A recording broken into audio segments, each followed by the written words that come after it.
The pawnshop owner turned the wedding ring over in his wrinkled fingers. "You sure about this?" he asked quietly. Emily Carter stared at the gold band that had spent 12 years on her finger. It wasn't just jewelry. It was the last promise her husband had ever made. She swallowed the lump in her throat. "My husband needs surgery tomorrow morning." The old man looked into her exhausted eyes, then nodded. "I'll give you every dollar I can."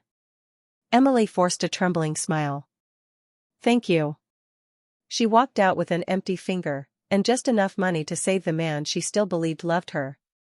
She had no idea. 3 months later, that same man would wake up, look into another woman's eyes, and marry the doctor who had helped save his life. 3 months earlier. Emily never imagined life could change because of one phone call. She was arranging flowers in the small family-owned flower shop when her phone rang. "Mrs. Carter?" "Yes?" "This is Mercy General Hospital. Your husband has collapsed at work." Everything after that became a blur. The drive. The screaming. The red lights outside the emergency room. When she finally reached Daniel Carter, he was unconscious. Machines surrounded him. Doctors rushed in and out. A surgeon approached. "Mrs. Carter, your husband has severe internal bleeding caused by a ruptured abdominal aneurysm. He needs emergency surgery." Emily's heart nearly stopped. "Do it." "I'm afraid there's another issue." "What issue?" "The insurance company denied immediate authorization because his policy recently changed. We can appeal, but we don't have that kind of time." Emily stared at him. "So, what are you saying?" "The hospital requires an emergency payment before we can begin." "How much?" The number hit her like a train. $32,000. Emily laughed. Not because it was funny. Because people laugh when reality becomes impossible. "I don't have that kind of money." "I'm sorry." She looked through the ICU window. Daniel looked so peaceful. As if he were sleeping after a long day at work. She whispered through the glass. "You promised we'd grow old together." Then she started running. She emptied their savings account. Sold her mother's antique necklace. Borrowed money from neighbors. Called every relative. Everyone helped. But it still wasn't enough. She sat in her old Honda outside the bank. Only one thing remained. Her wedding ring. The ring Daniel had slipped onto her finger on a rainy Saturday 12 years earlier. "I'll never let you face life alone," he had whispered that day. Emily cried for nearly 10 minutes before walking into the pawnshop. When she walked back out, her finger felt strangely cold. She rubbed the pale circle the ring had left behind. "It'll come back," she whispered. "So will he." The surgery lasted almost 9 hours. Emily never left the waiting room. She didn't eat. She didn't sleep. She simply prayed. Finally, the operating room doors opened. A young surgeon removed her surgical cap. Her name badge read, "Dr. Sophia Bennett." "We stopped the bleeding." Emily burst into tears. "Oh, thank God." Sophia smiled gently. "But the next 72 hours are critical." Emily hugged the doctor before she even realized what she was doing. "I'm sorry." "You don't have to apologize. You saved my husband." "We all did." Emily would remember those words for the rest of her life. Because someday, she would wish Sophia had never walked into Daniel's life. Recovery wasn't easy. Daniel remained unconscious for nearly 3 weeks. Emily became his shadow. Every morning before work. Hospital. Every lunch break. Hospital. Every evening. Hospital. She brushed his hair. Read him his favorite mystery novels. Played the old country songs he loved. Held his hand for hours. Some nurses joked that Emily deserved her own employee badge. Dr. Sophia noticed. "You haven't missed a single day." Emily smiled weakly. He'd do the same for me. Sophia nodded. You're a remarkable wife. Emily laughed softly. No.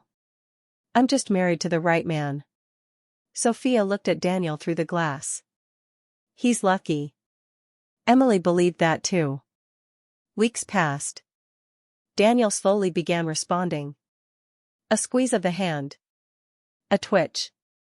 A slight movement beneath his eyelids.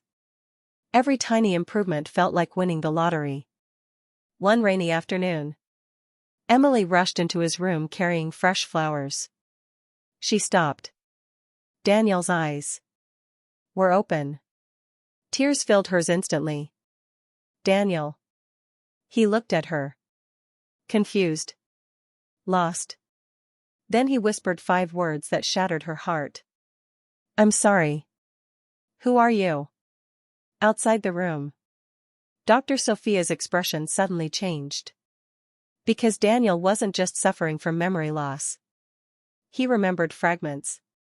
Faces. Voices. Feelings. And somehow, the only face that felt familiar to him was not his wife's. Emily stood frozen beside the hospital bed. For a moment, she couldn't breathe. Daniel's eyes searched her face with polite confusion, the way someone looks at a stranger asking for directions. I'm Emily, she whispered. Your wife. He frowned. My wife. She nodded quickly, wiping away tears before he could see them. Yes. We've been married for 12 years. Daniel closed his eyes as if trying to force a memory to return. His breathing became uneven. I don't remember. Dr. Sophia Bennett stepped beside the bed. Daniel, don't pressure yourself. Memory after brain trauma can come back slowly. He looked at Sophia, and his tense shoulders relaxed almost instantly.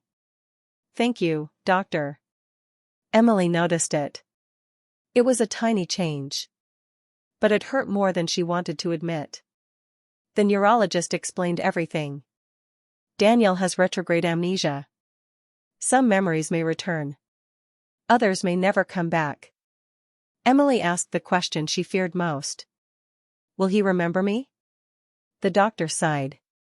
I honestly don't know. That single sentence became her prison. Life changed overnight. Instead of holding her husband's hand, Emily had to introduce herself every morning. She showed him wedding photos, vacation videos, birthday pictures, the tiny seashell they had picked up on their honeymoon in Maine. Daniel smiled politely. Those look like happy people. They are us, Emily whispered. I wish I could feel that. Sophia visited often. Sometimes to check his stitches. Sometimes to review medications. Sometimes just to talk. Daniel laughed at her jokes. He listened to her stories about medical school. He asked questions. Emily hadn't heard him laugh like that in months. One afternoon she walked into the room carrying homemade chicken soup. Daniel and Sophia were laughing so hard they barely noticed her. What did I miss? Emily asked. Daniel grinned. The doctor was telling me about accidentally fainting during anatomy class. Sophia rolled her eyes. I was 19. Emily forced a smile. I brought your favorite soup. Daniel looked at the bowl. I don't know if it's my favorite. The smile on Emily's face cracked.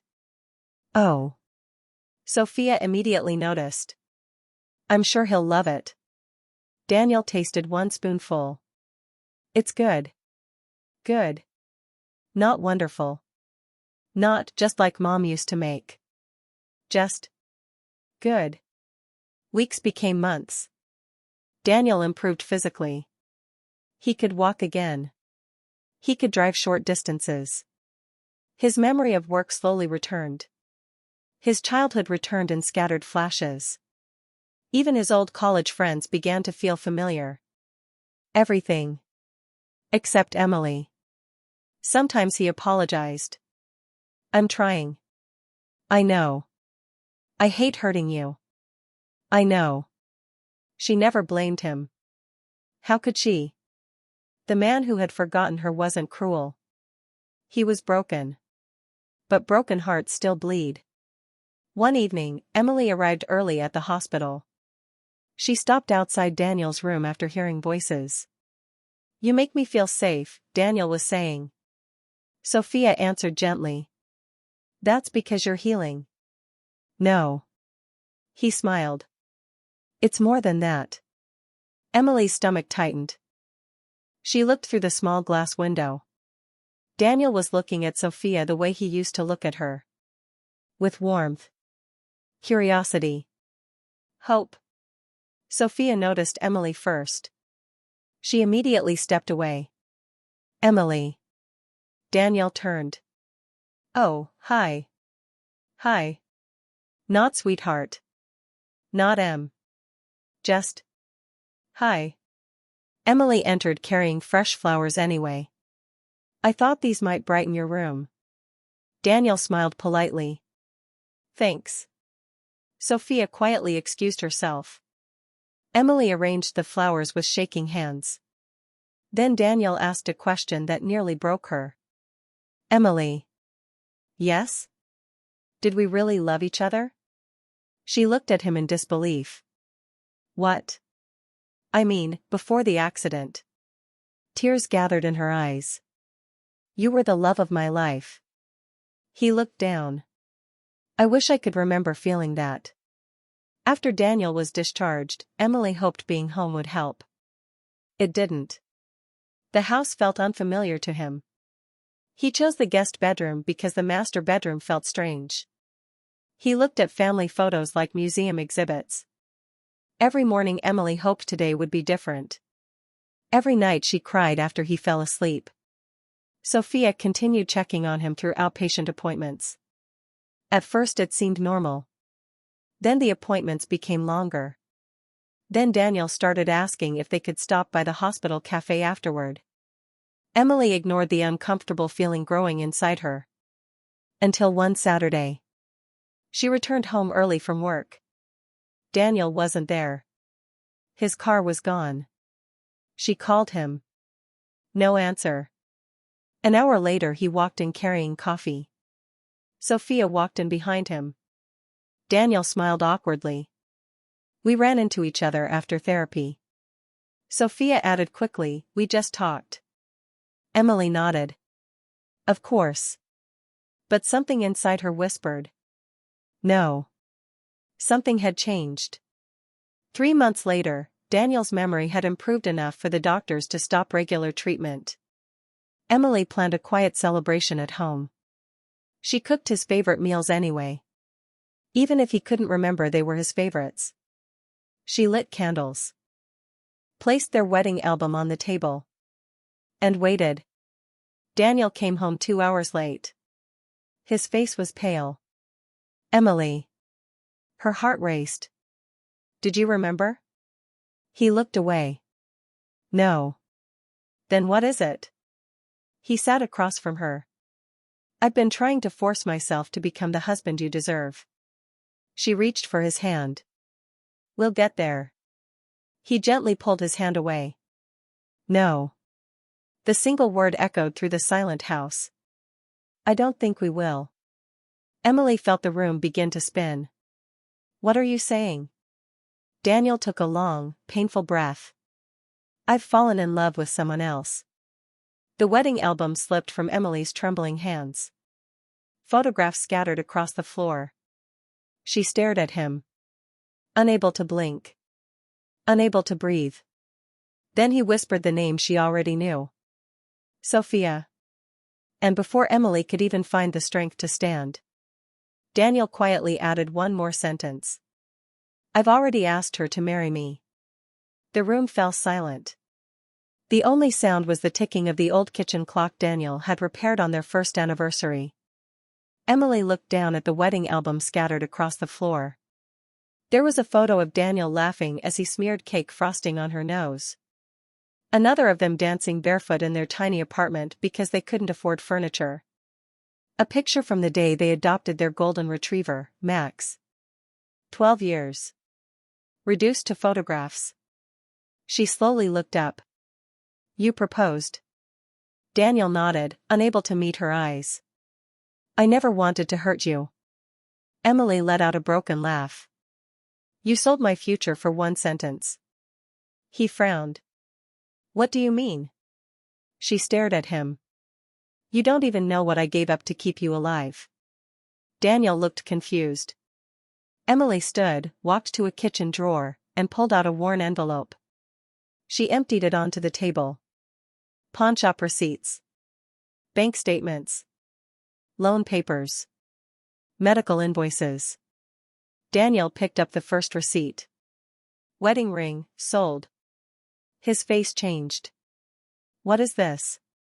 My wedding ring. You sold it? To pay for your surgery. He looked at another paper. Retirement account. Closed. Another. Personal loan.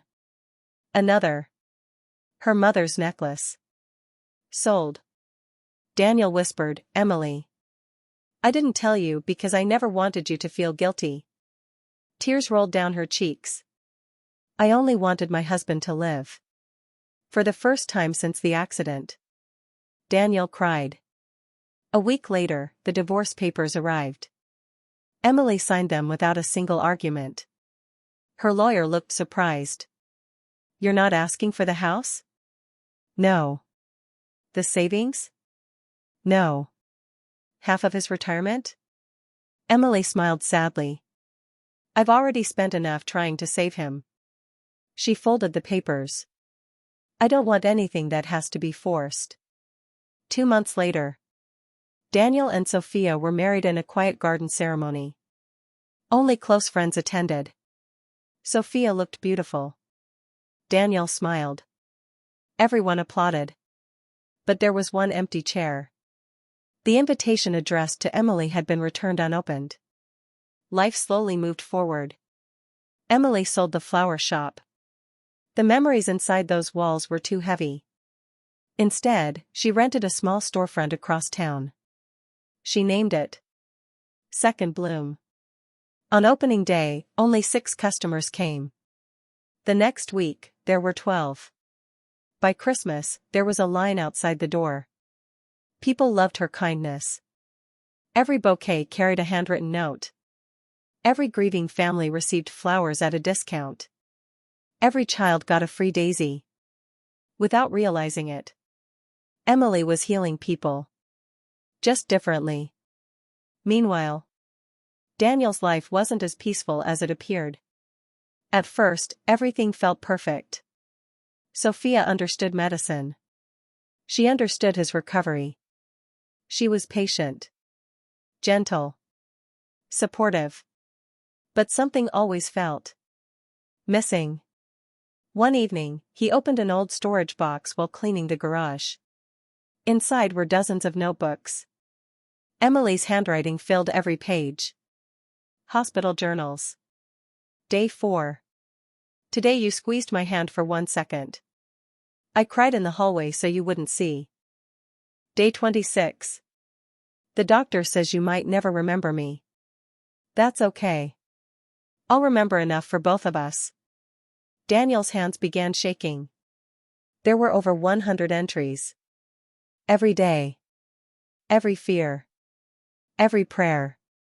At the bottom of the box sat a small velvet pouch. Inside wasn't the wedding ring. It was the pawnshop ticket. Expired. She had planned to buy it back. She simply never had enough money. Daniel broke down. Not because he remembered. Because for the first time, he understood. That night he asked Sophia a difficult question. If you had been Emily. She looked at him quietly. Would you have sold everything? Sophia didn't answer immediately. Finally she whispered. I honestly don't know. Daniel closed his eyes. Emily had never hesitated. Not once. Months passed. Daniel visited Second Bloom. The bell above the door chimed softly. Emily looked up from arranging white lilies. For a moment, neither of them spoke. She smiled politely. Can I help you? Daniel nodded. I'd like to buy flowers. For someone special? He swallowed hard. For the woman who saved my life.